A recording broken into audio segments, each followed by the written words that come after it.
I got so much motherfucking design on right now. Break it down, bring it back, make it clap. I got 3 old thoughts, new guap, wear that thing. Bitches on my line, and you know.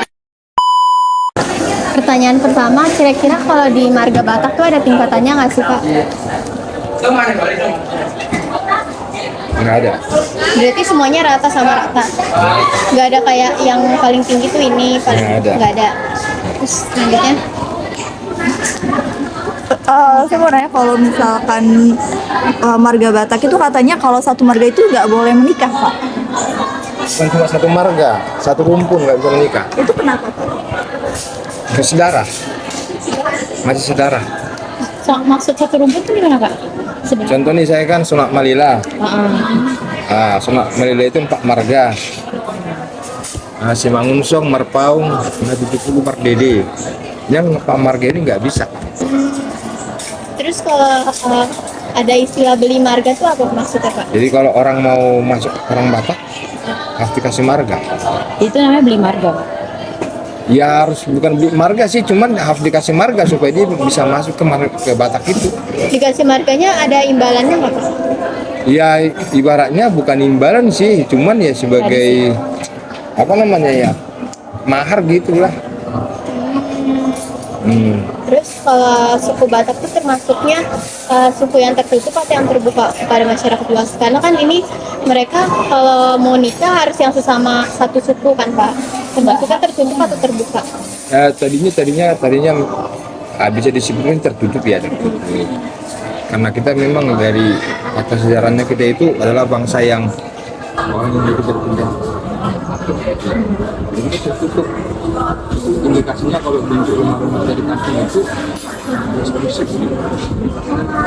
Jadi terhitungnya sebagai kelompok sosial eksklusif, Pak? Iya. Kalau misalkan untuk orang yang tadi itu sudah punya marga Batak, tapi dia yang keluar itu bisa apa enggak?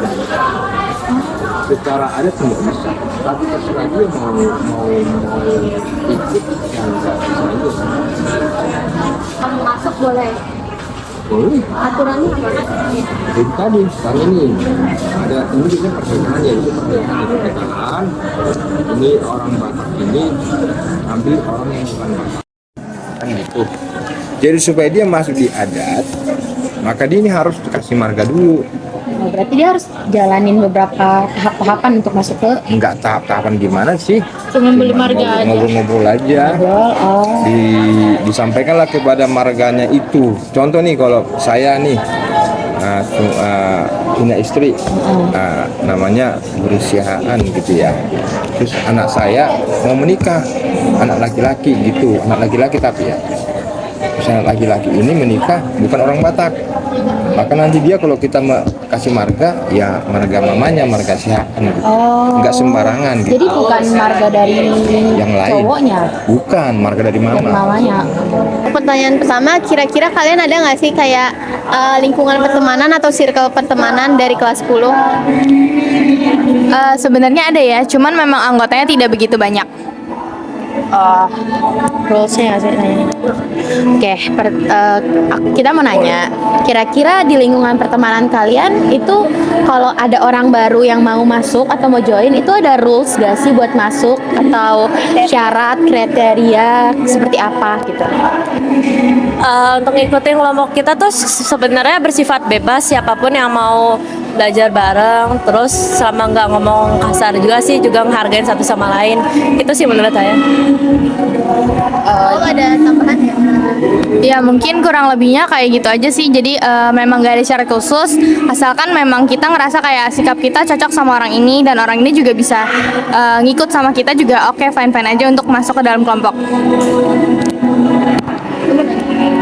Terus kalau misalnya lagi di kelompok nih, lagi di pertemanan kalian, itu terbuka nggak sih ke pertemanan lain, kayak apa ya contohnya? Seperti circle lain bisa gabung sama circle kalian, jadi kayak Kalian mementingkan kelompok kalian atau kelompok lain juga kalian ajak gitu? Menurut aku sih tergantung kondisinya kayak gimana juga sih saat itu. Iya, kalau bagi aku sebenarnya karena memang dalam satu circle itu kan tujuannya untuk berfokus sama teman-teman di sekelilingnya ya. Jadi kalau aku sendiri mungkin merasa akan lebih mendahulukan kelompok-kelompok di anggota-anggota dalam kelompok aku. Kemudian baru kita akan berfokus sama yang di luar kelompok. Tapi bukan berarti kita nggak nerima yang di luar kelompok. Jadi ketika misalnya kita sedang berbincang antar kelompok, kemudian ada dari anggota lain atau circle lain yang masuk ke kita juga kayak kita open aja. Kita akan nyambung-nyambung aja. Cuman memang kalau misalnya kita mendapatkan suatu informasi atau apapun itu akan kita dahulukan kelompok yang punya kita. Karena memang kayak kita ngapa-ngapain bareng mereka, kita ada kegiatan bareng mereka seperti itu. Oh ya, jadi singkatnya kalian akan lebih mendahulukan kelompok kalian karena mungkin merasa lebih nyaman dan lebih sefrekuensi. Mungkin ada pertanyaan lain? Aku juga mau nanya, kalau misalkan nih salah satu anggota kelompok kalian tuh kena kasus dengan kelompok lain, itu ya apa sih tindakan yang akan kalian lakukan? Kalau aku salah satu mungkin kan kayak kasus sih jatuhnya kayak ada masalah sama kelompok lain. Pasti awalnya sih mereka akan cerita dulu ke kita gini bla bla bla bla bla, terus lama-lama juga kita harusnya ada sikap menentang juga ke kelompok yang lain. Itu sih yang disebut partikularisme ya kalau ini. Jadi kalian akan membela kelompok kalian lebih dahulu gitu. Iya, baru memikirkan kembali kira-kira pihak mana yang sebenarnya benar.